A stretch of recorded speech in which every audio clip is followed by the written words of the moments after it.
semua, perkenalkan nama saya Nilo Dwi Susanti, absen 27 dari kelas 11 MIPA 5.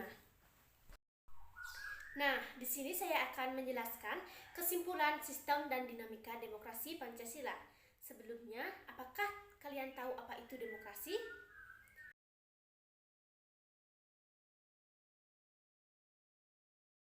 Demokrasi banyak memiliki makna dan pengertian.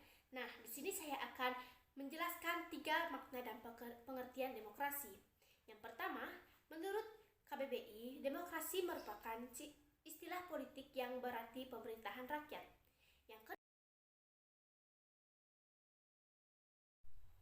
Yang kedua, dari pandangan Abraham Lincoln, demokrasi adalah suatu sistem pemerintahan dari rakyat, oleh rakyat, dan untuk rakyat.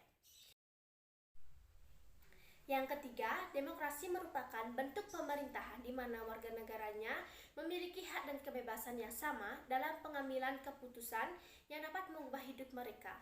Serta demokrasi dapat mengizinkan warga negaranya berpartisipasi baik secara langsung maupun perwakilan dalam perumusan, pengembangan, dan pembuatan hukum.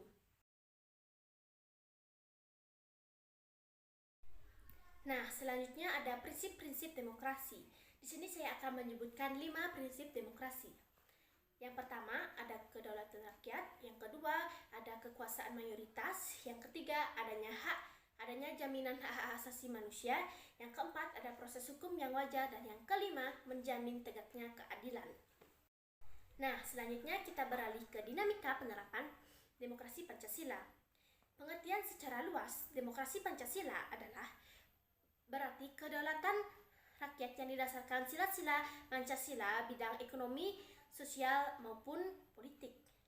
Nah, adapun prinsip-prinsip ke demokrasi Pancasila. Yang pertama, ada demokrasi yang berketuhanan Yang Maha Esa. Yang kedua, demokrasi dengan kecerdasan. Yang ketiga, demokrasi dengan berkedaulatan rakyat. Yang keempat, demokrasi dengan rule of law. Yang kelima, ada demokrasi dengan pemisahan kekuasaan negara. Yang keenam, demokrasi dengan hak asasi manusia. Yang ketujuh, demokrasi dengan keadilan yang merdeka. Yang kedelapan, demokrasi dengan otonomi daerah. Yang kesembilan, demokrasi dengan kemakmuran. Dan yang kesepuluh, demokrasi dengan berkeadilan sosial. Nah, banyak pertanyaan, apa sih sebenarnya yang menjadi karakter utama demokrasi Pancasila?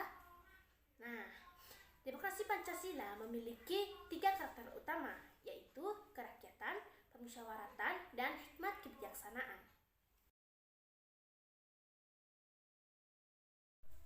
Dinamika penerapan demokrasi Pancasila adalah demokrasi yang berdasarkan nilai-nilai yang digali dari masyarakat Indonesia sebelum Indonesia merdeka dan telah lama hidup di negara Indonesia ini. Nilai-nilai yang menjiwai sistem demokrasi Pancasila adalah meliputi nilai kedaulatan, kemanusiaan, kerakyatan, persatuan, dan keadilan. Nah, sekian penjelasan tentang sistem dan dinamika demokrasi Pancasila yang dapat saya jelaskan. Maaf jika ada kesalahan kata. Terima kasih sudah menonton video ini. Goodbye.